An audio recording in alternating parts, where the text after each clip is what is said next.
तीसरा बोला मुझे डॉक्टर बनना है, टर टर टर टर टर टर टर टर करते रहते, टर बनना है, टर डॉक्टर। 1000 डॉक्टर तो अभी कोरोना की डबल वैक्सीन लगाने के बाद मर गए। कल क्या समाचार है? कितने? 1000 डॉक्टर डबल वैक्सीन लगाने के बाद भी मर गए। अपने आप को ही नहीं बचा पाई, वो कैसी डॉक्टरी? तो मैंने कहा डॉक्टर बनना है तो स्वामी रामदेव जैसा बन, जिसके पास में कोई डिग्री नहीं और सबका डॉक्टर है। Without any degree, with divinity, with dignity, I am a doctor. हाँ।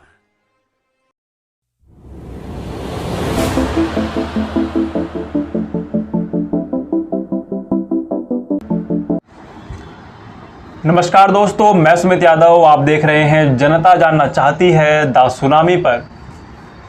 और आज मैं आप सभी लोगों के साथ मौजूद हूँ बात करने के लिए, जो कि पतंजलि के मुखिया बाबा रामदेव की और पूरे देश भर में आयुर्वेद का कारोबार करने वाले बाबा रामदेव की। शुरुआत में आपने एक वीडियो देखी होगी किस तरीके से बाबा रामदेव ने देश के डॉक्टरों का मजाक उड़ाया, देश की वैक्सीन पर इतना बड़ा सवाल खड़ा किया और एक तरह से फेक न्यूज़ फैलाने का काम इस वीडियो में बाबा रामदेव ने किया है। और लॉकडाउन का पालन ना करते हुए भी अपना योग शिविर लगाने का, आप जैसे कि इस वीडियो में देख रहे हो कि योग शिविर लगा हुआ, योगा करवा रहे हैं बाबा रामदेव। तो लॉकडाउन का उल्लंघन, लॉकडाउन के कानूनों का उल्लंघन करने का काम भी बाबा रामदेव कर रहे हैं।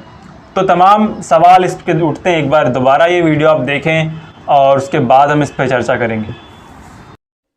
तीसरा बोला मुझे डॉक्टर बनना है, टर टर टर टर टर टर टर टर करते रहते, टर बनना है, टर डॉक्टर। 1000 डॉक्टर तो अभी कोरोना की डबल वैक्सीन लगाने के बाद मर गए। कल क्या समाचार है? कितने? 1000 डॉक्टर डबल वैक्सीन लगाने के बाद भी मर गए। अपने आप को ही नहीं बचा पाई, वो कैसी डॉक्टरी? तो मैंने कहा डॉक्टर बनना है तो स्वामी रामदेव जैसा बन, जिसके पास में कोई डिग्री नहीं और सबका डॉक्टर है। Without any degree, with divinity, with dignity, I am a doctor. हाँ। तो दोस्तों, आपने दोबारा सुना कि बाबा रामदेव इस वीडियो में क्या कह रहे हैं। बाबा रामदेव का कहना ये, पहले तो टर टर टर करके किस तरीके से डॉक्टरों का मजाक उड़ा रहे हैं। दूसरी बात, जो डॉक्टर मरे उनके ऊपर ये सवाल कर रहे हैं कि जो डॉक्टर खुद की जान नहीं बचा पाए वो दूसरों की जान क्या बचाएंगे। उसके बाद एक वैक्सीन पर बहुत बड़ा सवाल बाबा रामदेव ने खड़ा किया कि डबल डोज की वैक्सीन लेने के बावजूद 1000 डॉक्टर की मौत हुई। तो इस पर सवाल उठना शुरू होते हैं कि क्या ये वाकई सच है कि डबल डोज की वैक्सीन लेने के बाद 1000 डॉक्टर की मौत हो गई। अगर ये सच नहीं है तो क्यों फेक न्यूज़ फैलाने के लिए बाबा रामदेव के ऊपर कोई कार्रवाई नहीं की जा रही? क्यों डॉक्टरों का अपमान करने के लिए, जब प्रधानमंत्री नरेंद्र मोदी पिछले साल हम जिस तरीके से देखते हैं थाली और ताली बजवाकर किस तरीके से डॉक्टर का सम्मान करवाते हैं, तो क्यों आप डॉक्टर का अपमान करने वाले इस बाबा रामदेव को कोई कार्रवाई नहीं की जा रही? क्यों वैक्सीन पर सवाल खड़े करने वाले और वैक्सीन के लिए फेक न्यूज़ फैलाने वाले बाबा रामदेव के ऊपर कोई कार्रवाई नहीं की जा रही? क्यों लॉकडाउन का उल्लंघन करने वाले, अपना लॉकडाउन के समय योग शिविर चलाने वाले बाबा रामदेव के ऊपर कोई कार्रवाई नहीं की जा रही? एक ही जवाब है इसका, इस क्यों का जवाब एक ही है। ये तस्वीरें आप देखें अपनी स्क्रीन पर। ये तस्वीरें आप देख रहे होंगे बाबा रामदेव की प्रधानमंत्री नरेंद्र मोदी के साथ। तमाम तस्वीरें हैं, तमाम प्रधानमंत्री मोदी के साथ भी हैं। और हाल ही में हमने जिस तरीके से देखा, कोरोनिल के उद्घाटन पर स्वास्थ्य मंत्री डॉक्टर हर्षवर्धन पहुंचे। तो डॉक्टर हर्षवर्धन और मतलब सरकारी नेताओं के साथ, सरकारी मंत्रियों के साथ साठगांठ बाबा रामदेव की जिस तरीके से है, तो बाबा रामदेव कुछ भी कर सकते हैं। क्यों? क्योंकि सरकारी मंत्री के साथ, सरकार के साथ उनकी साठगांठ है। तो बाबा रामदेव डॉक्टरों का अपमान भी कर सकते हैं, लॉकडाउन का उल्लंघन भी कर सकते हैं, वैक्सीन को लेकर गलत अफवाह, फेक न्यूज़ भी फैला सकते हैं, लेकिन उन पर कोई कार्रवाई नहीं होगी। अब आप ये 2 तस्वीरें देखें। ये 2 तस्वीरें आपकी स्क्रीन पर आपको 2 लड़के दिखाई दे रहे होंगे। इन लड़कों का नाम मैं आपको बता देता हूँ। इसमें से एक जर्नलिस्ट है और एक पॉलिटिकल एक्टिविस्ट है। इनके नाम मैं आपको बता देता हूँ। इनका नाम है, इनमें से ये जिनको आप अपनी स्क्रीन पर देख रहे हैं, जर्नलिस्ट हैं और किशोर चंद्र वांगखेम इनका नाम है, मणिपुर के हैं। और दूसरे इरेंड्रो लैशोबम इनका नाम, पॉलिटिकल एक्टिविस्ट हैं, मणिपुर के हैं। इनके ऊपर NSA लगाया गया। और NSA क्यों लगाया गया? क्योंकि इन्होंने फेसबुक पर एक पोस्ट लिखा जिसमें इन्होंने गोबर और गौमूत्र के लिए लिखा, गोबर और गौमूत्र के लिए कमेंट करते हुए फेसबुक पर एक पोस्ट लिखा। फेसबुक पर पोस्ट जो कि मणिपुर के बीजेपी स्टेट प्रेसिडेंट, जो कि अब नहीं रहे, उनके निधन के बाद इन्होंने लिखा कि गोबर और गौमूत्र से काम नहीं बना। और ये फेसबुक पोस्ट लिखने के लिए, गोबर और गौमूत्र पर कमेंट करने के लिए इन लोगों को, इन दोनों को अरेस्ट किया गया, इन पर NSA लगाया गया। क्यों? क्योंकि ये सरकार के खिलाफ इनकी आवाज़, गोबर और गौमूत्र के खिलाफ इनकी आवाज़।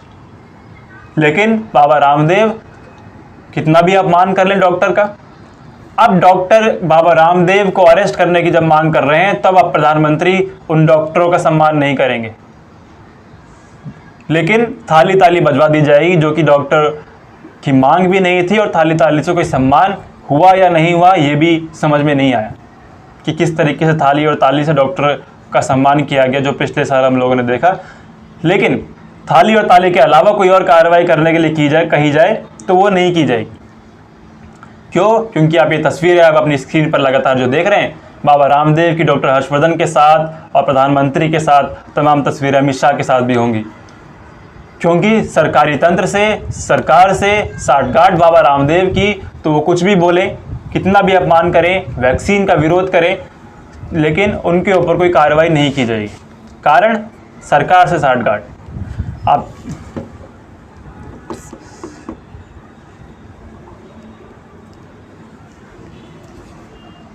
आप देखें ये वीडियो दोबारा अपनी स्क्रीन पर, ये लगातार मैं आपको वीडियो दिखा रहा हूँ कि इस वीडियो में बाबा रामदेव क्या कह रहे हैं, किस तरीके का बयान दे रहे हैं।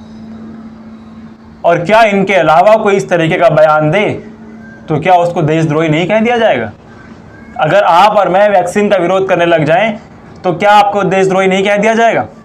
लेकिन अगर बाबा रामदेव वैक्सीन का विरोध करते हुए ये बात कहते हैं कि 1000 डॉक्टर को 2 डबल डोज की वैक्सीन लगने के बाद भी 1000 डॉक्टर मारे गए, 1000 डॉक्टर की मौत हो गई कोरोना से डबल डोज की वैक्सीन के बाद, लेकिन उन पर कोई कार्रवाई नहीं होगी क्योंकि सरकार से साठगांठ है। लॉकडाउन का उल्लंघन करते हुए, योग शिविर चलाते हुए बाबा रामदेव अपने ये बात कर रहे हैं, लेकिन लॉकडाउन के उल्लंघन में पेंडेमिक एक्ट के तहत कोई कार्रवाई नहीं की जाएगी। पेंडेमिक एक्ट की कार्रवाई किसके ऊपर की जाएगी? अगर आप कोई सेवा का काम कर रहे हैं इस लॉकडाउन के टाइम पे, तो आपके ऊपर कार्रवाई कर दी जाएगी तुरंत। जिस तरीके से हमने बिहार में देखा कि किस तरीके से पप्पू यादव पर, जो कि मसीहे की तरह निकल के आए लॉकडाउन के समय लोगों की सेवा करने के लिए, लोगों को खाने पीने का सामान बांटने के लिए, तो उनके ऊपर कोई कार्रवाई नहीं की गई, उनको हिरासत में ले लिया गया पेंडेमिक एक्ट के तहत। आप और मैं बाहर निकल जाएं और कुछ काम अगर लोगों की सेवा करना चाहें और लोगों की सेवा करने के लिए कुछ कदम उठाएं, तो आपके ऊपर पेंडेमिक एक्ट के तहत कार्रवाई कर दी जाएगी। अगर आप सवाल पूछ लें, बाहर निकल के बैनर लगा दें कि मोदी जी हमारे बच्चों की वैक्सीन आपने विदेश क्यों भेज दी, तो आपके ऊपर कार्रवाई कर दी जाएगी पेंडेमिक एक्ट के तहत। अगर आप अपनी कोई मांग उठाते हैं और कोई आंदोलन खड़ा करते हैं, तो आपके ऊपर कार्रवाई कर दी जाएगी, पेंडेमिक एक्ट बताकर आपको हिरासत में ले लिया जाएगा। लेकिन अगर बाबा रामदेव जैसे कारोबारी इस तरीके से अपना योग शिविर चला रहे हैं लॉकडाउन के दौरान भी, लेकिन तब उन पर कोई कार्रवाई नहीं होगी। क्यों? क्योंकि सरकार की हिरासत, सरकार का हाथ उनके सर पर, सरकार से साठगांठ उनकी। सवाल तब उठना शुरू होते हैं जब इन जैसे लोगों पर, बाबा रामदेव जैसे कारोबारियों पर कोई भी सवाल नहीं उठते। इस तरीके से देश के वैज्ञानिकों का, इस तरीके से देश के डॉक्टरों का मजाक बनाया इन्होंने अपने उस योग शिविर के दौरान। और आप इस वीडियो में जिस तरीके से वो बयान आप देख रहे हैं, वो सुन रहे हैं कि किस तरीके से ये बात कर रहे हैं और किस तरीके से हंस रहे हैं और देश के डॉक्टरों पर, लेकिन कोई कार्रवाई नहीं होगी क्योंकि सरकार से साठगांठ है। तो दोस्तों, इस वीडियो के लिए इतना ही। पसंद आई तो लाइक करें, शेयर करें, इस वीडियो को ज़्यादा से ज़्यादा लोगों तक पहुंचाएं। मिलेंगे अगली वीडियो में, तब तक के लिए नमस्कार, खुश रहें, स्वस्थ रहें।